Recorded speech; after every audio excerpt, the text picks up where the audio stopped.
Vaishnavi recording studio अखतवारा। अखै नहा सब सुन रहल छी समीम दीवाना के आवाज में। तोहरा हाथ लगान के औठी पिनाइल तार सही हमारो अंगुरिया गे जान।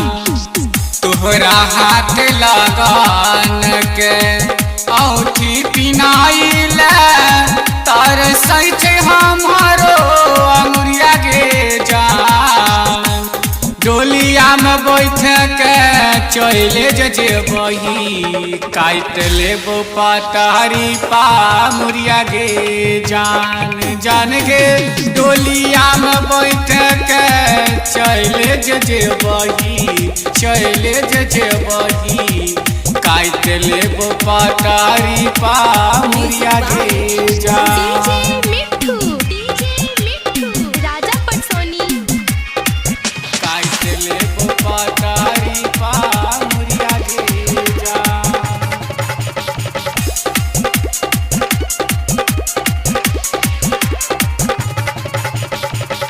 शारदा पूरे बही तू अपना मरद के आ वोल्टेज बढ़ाई दबही हमारा दर्द के।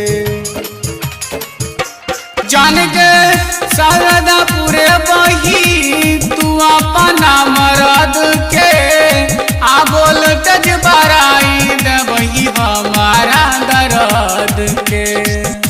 तोहरा ठोकर से दिल टूट गइलो टूट जेना मोटा गुड़िया गे जान।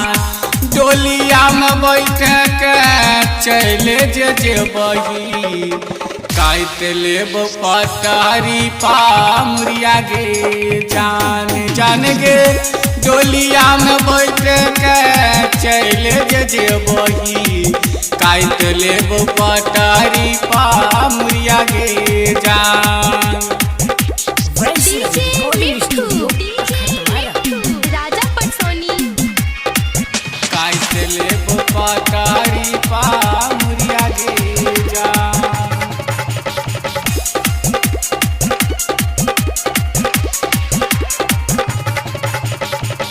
छानुआ मनुआ के कोरवा में गेलही राइटर कलाम के पगला बनेलही। जान गे शामिम दीवाना के कोरवा में गेलही असाहिद दीवाना के पगला बनेलही। तोहरा दीवाना के साथ में चाही जियल तोहरे जरुरिया गे जान। डोलिया में बैठ के चले गेलही काट लेबो पटारी पामुरिया गे जान। जान गे डोलिया में बैठ के चले गेलही काट लेबो पटारी पामुरिया गे जान। अखतवारा।